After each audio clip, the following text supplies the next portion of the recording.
Welcome back, ladies and gentlemen, boys and girls, to a Fistful of Tangoes. It's game number 2, Fear versus Synderen, your winner bracket finals of this tournament. These two players already secured themselves top 3 finishes, but in this tournament, first place gets $200, and aside from that, the rest of the prize pool is divvied up for each match victory. So, finishing second or third, it's nice, but when it comes to the finances of the tournament, you really want that first place finish. Currently, Fear leading this best out of 3, 1-0, but Synderen will have an opportunity to try and bounce back in this game number 2. Quickly, we've reviewed the rules for those who are just tuning in who aren't familiar with the tournament. If you've heard them before, well, feel free to plug your ears if it bothers you that much. No bottle crowing, no soul ring or neutrals of any kind. Rule number 2, extra 150 gold for the courier, and it must be used on a courier. That's right, a courier.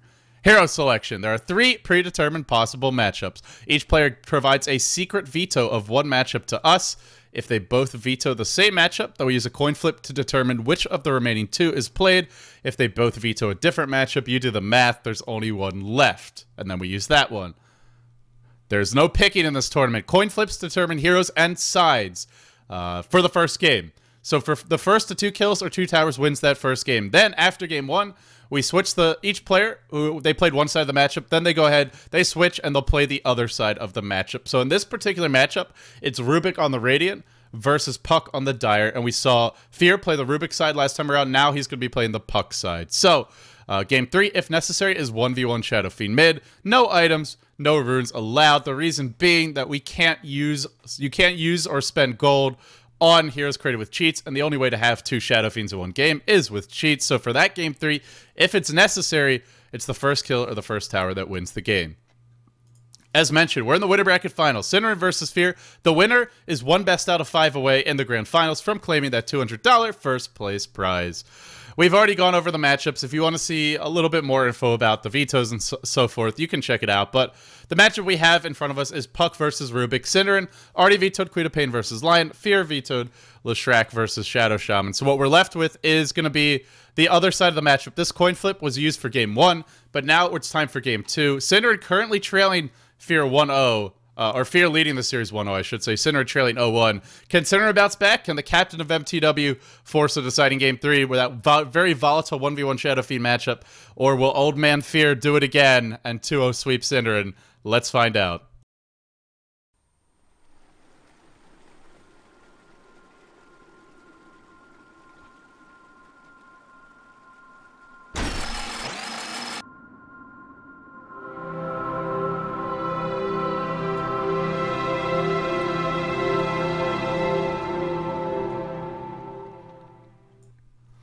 All right, well, welcome back inside the game, ladies and gentlemen. It's MTW's Captain Synderen on the Radiant side. He'll be playing the Rubik for this side of the matchup. Fear on the Dire side. He's going to be handling the Puck, and Fear is sending his courier out this time.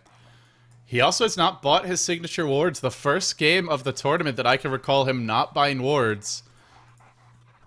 He is up against Rubik. Rubik does have below average base move speed, so as long as you micro your courier properly, there's really no way to actually kill it. I mean, unless you just get caught with like the courier coming around fog. Both players going to be using their couriers to scout. Once again, Synderen's scouting that top rune. He scouted it last game and are hiding their couriers in rather safe locations. I saw some players hide their courier over here, but I quite like this placement better.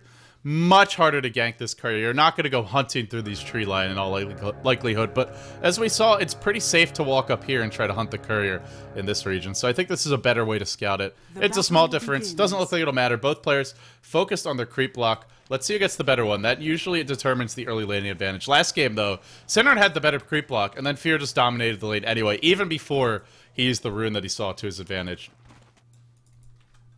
It looks like Fear is not actually going to send the courier out until he sees the enemy hero. He's worried about it getting ganked. It's just sitting here mid, chilling for the moment. He has seen the Rubik. Now the courier is on the move. Strong micro skills from Old Man. Old Man Fear. Man, I really love saying that. It's funny because I think I'm actually older than him by like a little bit. As for Synderen, he scouted the rune right away. The courier's not back at base. Let's see who's going to get the bottle first. That's normally a thing to keep an eye on. Synderen off the bat. Off to 2 denies. Fear matching him though. A little bit more of an even start, which Fear's got to be happy about because he dominated the Rubik side of this matchup quite heavily.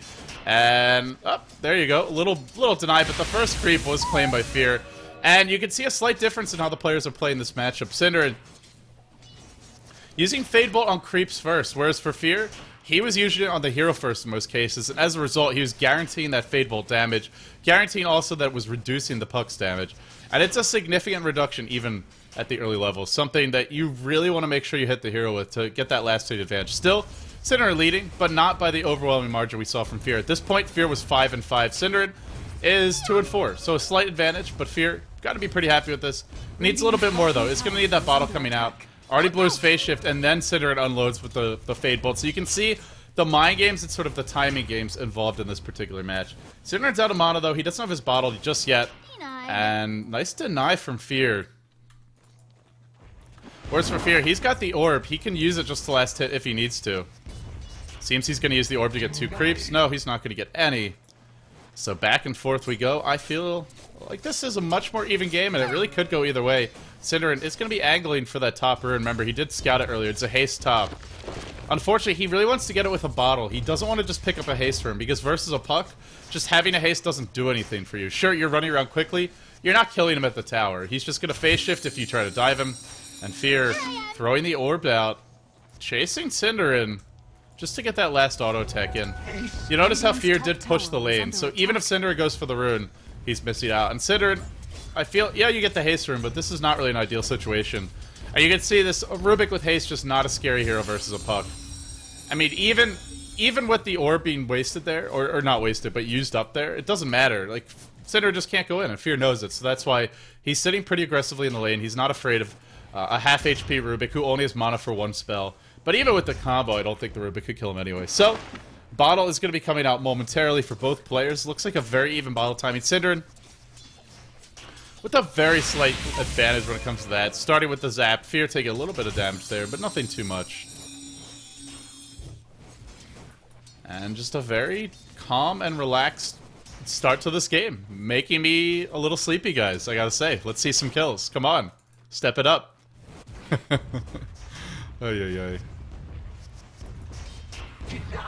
I think I'm actually starting to lose my voice a little bit. Finally, it's giving out after like 3 months of non-stop casting. So, if you suddenly hear me croaking or just shrieking or stopping to talk, that's why. It's not because I don't want to cast, it's because I can't.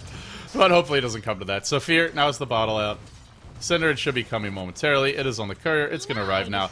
Now the 4-minute rune about to spawn. Fear doesn't have those signature wards. Interesting that he didn't go for them this game. Now, he's on the Dire side, who has the overall rune control advantage, because you've about the same distance to the top rune, but then the Dire has the advantage going bottom. And on top of that, he's Puck, and Puck has the rune control advantage. And it's a very even game so far.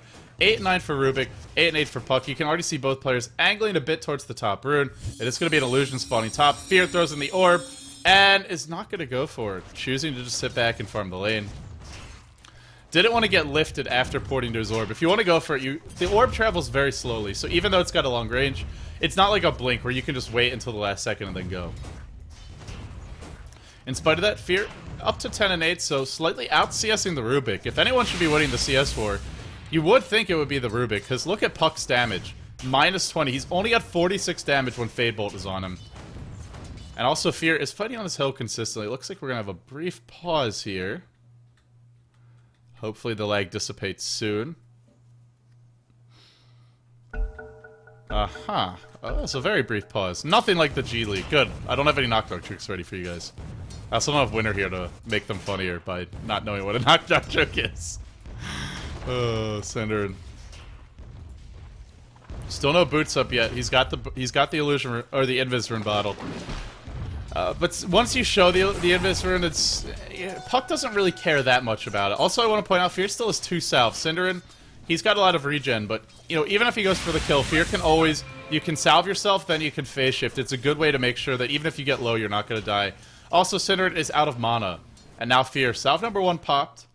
Synderen definitely, I'd say, slightly ahead because of that rune, but for me, what's more interesting is how far ahead are you compared to how far ahead your opponent was on the other side of the matchup. And I gotta say, Synderen, slightly ahead, but when you compare it to last game, it's just not the kind of lead that Fear had. And Fear, gonna hit level 6 first because Synderen went for that rune earlier top. So Fear with the slight level advantage. Does he go in here? Does he try and find a kill? Can't really do it. That's the issue with Puck, is your opponent has to be around half HP to bring them down. you're not a hero like Queen of Pain who could just burst a hero down from virtually full HP. Your attack animation's kind of a pea shooter. I mean, that's how you really feel about when you watch this Puck auto attack. It's a strong teamfight controller. It's a good 1v1 defensive hero, but it's not really a killer. And now Fear, is he going to contest this top rune? He throws in the orb. Once again, Synderen getting that haste. So picking up yet another rune. Fear just not even contesting the runes. He's content to sit back and I guess angle for late game. He's slightly ahead in CS. The net worth is much different. The reason for that being that the boots are on the way for him. Whereas for Fear, they're not. What am I missing here? Not yours. Oh, is it the magic wand? I guess that must be it. That must explain the difference. And, well, once the boots come out, Synderen are going to be back on top very slightly. So, no, just having trouble doing basic math. So much for me being good at that. 20 to 13 now for Puck. Fear pulling back into the lead when it comes to last hits and when it comes to net worth. He is slightly ahead once again. Synderen controlling the runes, but to what end? What is he going to do with these? He also still isn't Soul in a spell. I almost wonder if, you know, Synderen, I guess he'll save this haste rune, he'll go for the next rune, but he's got to get it. Mana's becoming a bit of an issue for him, and Fear, not so much. He's up to 900 gold. Is he saving for that early energy booster? Does Fear have some sort of next level item planned? If Rubik had full mana here, if he had stolen the orb, he could go and kill Fear when Fear's at that low HP, but the problem is he doesn't have the mana right now. Dire's top tower is under and now attack. Fear is going to deliver his magic wand in his boots. He should have them just in time for the rune, as Gods disconnects. For the 50th time this game, here's the Dream Coil. Synderen has a haste rune, but he's got to dodge that orb. There's your silence first. Where's the orb? It will land. Fear strikes first again. What a nice play. And Synderen just feeling a little too confident with that haste rune.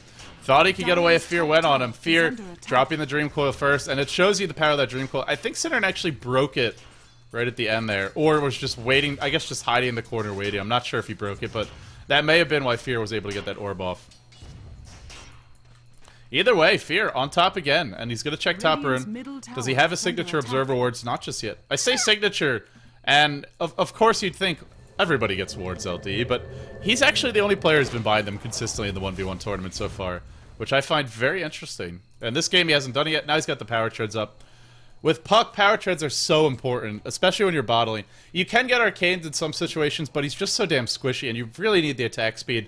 He doesn't have the best agility growth. It's okay. It's not like a Queen of Pains, though. It's not going to allow you to just auto-attack very quickly.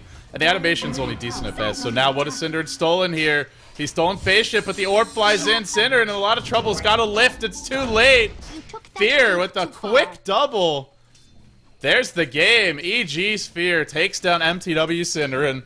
Synderen, he was close to that grand finals. He could still make it in, but he drops down to the losers bracket. It will be Fear who advances on the back of a very impressive performance in this game. And I think Synderen just a little bit caught off guard, a little bit not expecting Fear to go in what he did in both of those cases. So in the end, Fear moves on. Synderen, he drops down. He will await the, well, whoever wins the loser bracket finals, which there's, at this point, Saint Merlini, Funnet, Korok, and S4, as well as Synderen now. All these players are now in the losers bracket. Kuroki's the one player who's been knocked out. So we have 6 players in the losers bracket. One of them's going home next, Sing Sing and Merlini. The loser of that match is going home. That'll be really the second person knocked down the losers bracket. And then from there, Funnet, Korok, S4, and the winner of Sing Sing versus Merlini. They'll all be fighting just for an opportunity to play against Synderen in your loser bracket finals. So that wraps it up for this particular match, guys. Fear moves on. The old man does it again. Synderen, well, it's been a good run for him so far. I have to say, even if he ends up losing the loser bracket finals, I've been impressed by his 1v1 mid, and I think a lot of people have been as well. And it's not to say that Synderen's ever been a bad mid, but he received a lot of flack from the community, and I'm just, impressed that he's risen to the occasion. So well done by him. But Fear, even better here today. That wraps it up for today's particular cast, guys. More Fistful of Tangoes action in the future, but for now, G League awaits. It will be LGD International versus Tongfu. Game 3 coming up next in just a few moments. Winter will be joining me for today's cast. Remember, coming into this match, LGD International lead the series 2-0. Tongfu, they've got to make a 3-game run to come back and advance to the grand finals of the G League Season 2, whereas for Whereas for LGDN, they just need one of these three. So the pressure is on for Tong Fu. Anyway, guys, that wraps up for this cast. Thanks for tuning in. We'll see you next time here on A Fistful of Tangos.